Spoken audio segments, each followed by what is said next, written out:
So have you done the econs project? Huh? Why cons project? Huh? You mean you haven't done it yet? It's 5th January already and you're supposed to pass it up tomorrow. Oh no, I did! Don't worry, we can help you, because we are not those type of selfish people who don't want to share their homework. That's great. I'm so glad you guys are my good friends. Hey, we are good friends, man. We're gonna help you. Okay, the first thing you need to know about this project is what is balance of payments. Balance of payments, in short, is a comprehensive record of international receipts and international payment between the residents and government of a country and the rest of the world over a period of time, usually a calendar year, and uses the double entry accounting system. See? Not so hard, right? This is so interesting. Tell me more. Okay, BOP is made up of two main parts, the current account and the capital and financial account. To explain this to you in a simpler way, I'll be using USA as an example. Over the course of years 2005 to 2010, USA has been experiencing an increasing surplus in their balance of payments from 537 million to 691 million up to 2008, where they experienced a financial crisis, resulting in a drastic drop to negative BOP of 43.2 million, which then recovered to 210 million in 2010. Over the 5-year span, USA's current account has been in deficit, which has been gradually increasing from 342.8 million in 2005 to 1,800.9 million in 2010. Their capital and financial account, on the other hand, has been in surplus and has been steadily increasing from 880.7 million in 2005 to 1,296.7 million in 2010. Why does US have such a large current account deficit? Well, USA is a country largely involved with investments, with more of their capital earned from investments compared to their import-export profits. Due to USA's large consumerism overtaking their export earnings, USA has been in trade deficit. Main contributing factors include the spending on consumer products and automobiles. In the recent 2012, the US ran a 300 billion deficit in consumer products, importing 500 billion while only exporting 180 billion. It also ran and imported 298 billion of worth of cars, trucks, and auto parts, while only exporting 146 billion, running a deficit of 152 billion in the same year. As observed, the USA's trade industry has led to the current increasing trend of trade deficit. USA's decline in its dollar has also led to its trade deficit. The dollar declined 40% against the euro from 2001 to 2007. This meant that US goods and services were 40% cheaper for Europeans, making US companies more competitive and increasing exports. The recession offset this advantage, causing global trade to decline.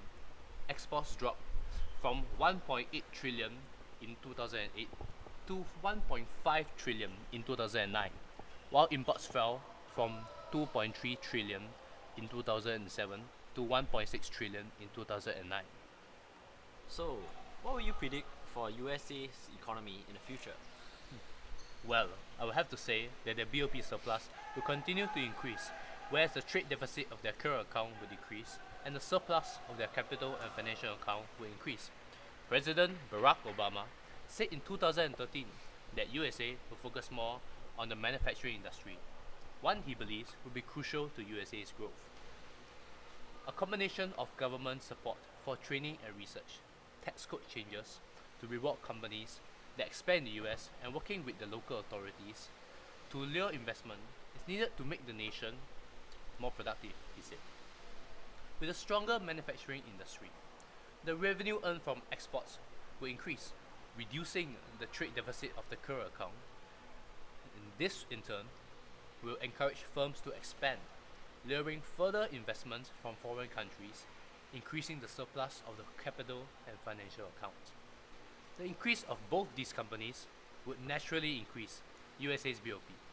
Due to this growth, It will also strengthen the US dollar. Then, what about Singapore's BOP?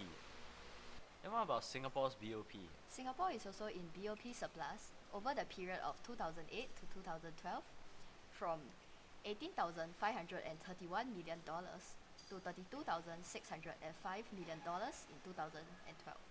In 2010, the Singapore BOP have spiked up to $57,408 million due to the increase in tourism once the marina-based sands have been built. Over the course of 5 years, the Singapore current account has been increasing its surplus from $37,275 million in 2008 to $64,279 million in 2012, with the majority of the amount on export of goods like electronic integrated circuits, which form 20% of Singapore's exports, and services like shipping, tourism, and travel. Since the integrated resorts were built in 2010, it has also boosted the service export to $3,148 million. On the other hand, Singapore's capital and financial account is experiencing an increasing deficit from $21,860 million in 2008 to $35,586 million in 2012. And furthermore, with the Singapore dollar's appreciation in its value, it benefits the Singapore's BOP. With Singapore dollar decreasing from 0.4721 euro for every Singapore dollar in 2008 to 0.6188 euros for every Singapore dollars at the end of 2012. So, with this information, what will happen to Singapore's BOP in the future? Well, I would say that the Singapore BOP surplus will increase, with an increase in focus on the attractions for tourists like Gardens by the Bay, Marina Bay Cruise Centre Singapore, River Safari, and the National Art Gallery. The tourism industry will be boosted, and this will increase the service balance. On the other hand, with the appreciation of the Singapore dollar, the Singapore exports will be decreasing in the future. However, this appreciation will also lead to an increase in investments in Singapore, which will reduce the Singapore deficit on the capital and financial account. Based on this will be able to keep Singapore's BOP in surplus. Wow, thank you guys for the enlightening discussion. I'm sure I'll be able to complete the Econs project with ease with the help from you guys. Hey, so no problem, man. We're here to help. Hey, oh yeah, time for your course lecture already. Yeah, let's go.